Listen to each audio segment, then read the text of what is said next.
Bozoans again, and today I'm going to talk about a false dichotomy.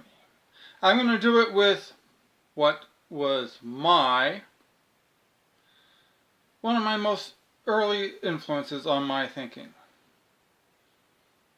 and that is the poem by John Godfrey Saxe, The Blind Men and the Elephant. This was initially, he adapted this from a Indian is in the Indian subcontinent Indian parable.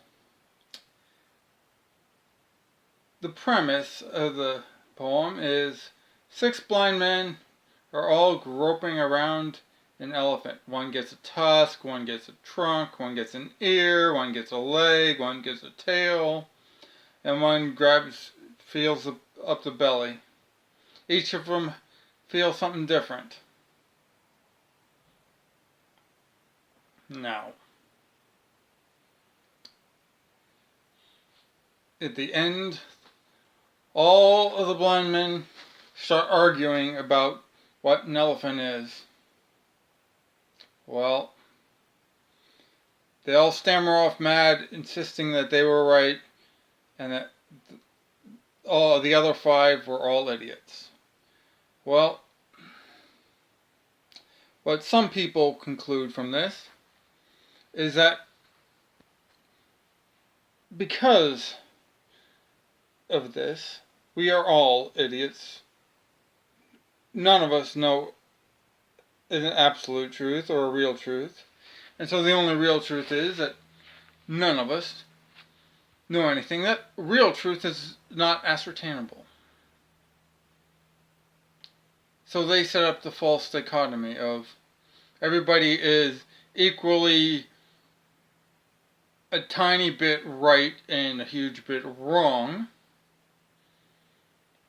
And this can lead to cultural relativism.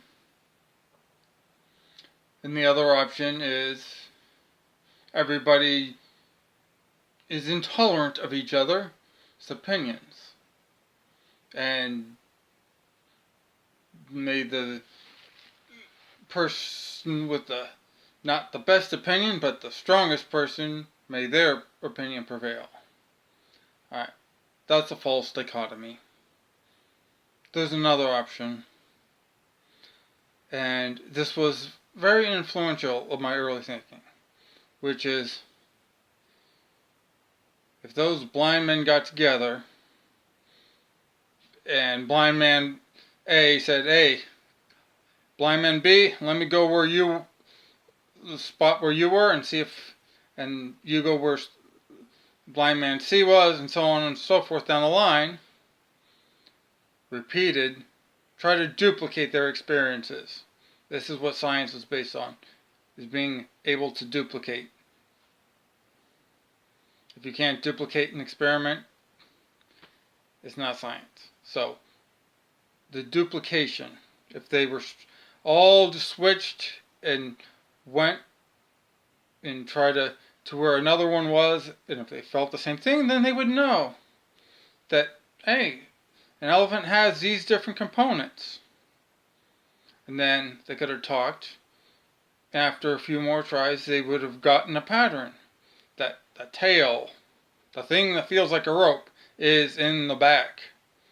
And the trunk is between the 2 tusks.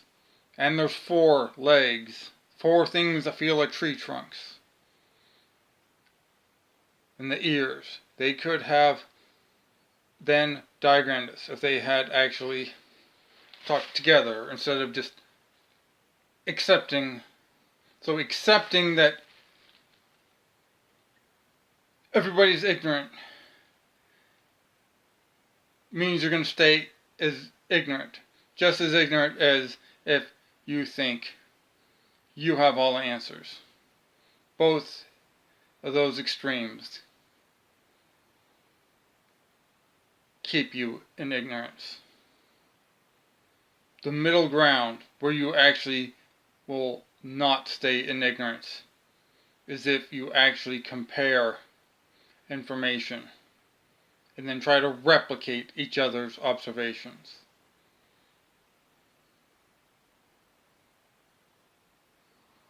And false dichotomies always lead to overlooking an advancement in knowledge.